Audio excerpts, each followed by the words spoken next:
Hey, spiritual warriors, this is Faith Cawthon Green coming to you with a moment of faith for today. And I was just thinking back to an experience that I had a few weeks ago. We went to a birthday dinner for my husband, and we didn't have a very good experience with our server. Our food came late. She got several of our orders wrong. She even spilled something over the head of my cousin and on her clothes. But she also looked very nervous. She looked very afraid. She didn't look confident in what she was doing, as if she was still trying to figure it out, like she was still learning. And so instead of getting angry with her, I felt led to leave her a tip in a note that said, God still blesses us in the midst of our mistakes. So as I was thinking about what to talk about today, I drove past this bridge.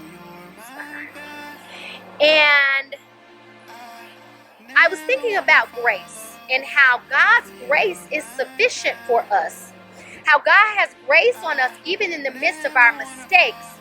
But that sometimes we use grace as a scapegoat for not doing the right thing. As a scapegoat for not meeting a higher expectation in God. Grace is meant to be the bridge between where we are and where God wants us to be.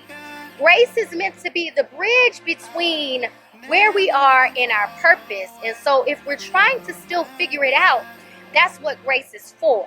But we have to make a conscious decision to go forward, to do better, to grow, to pursue God in a greater way. We can't just settle on grace and decide we're going to stay here because God has given us grace.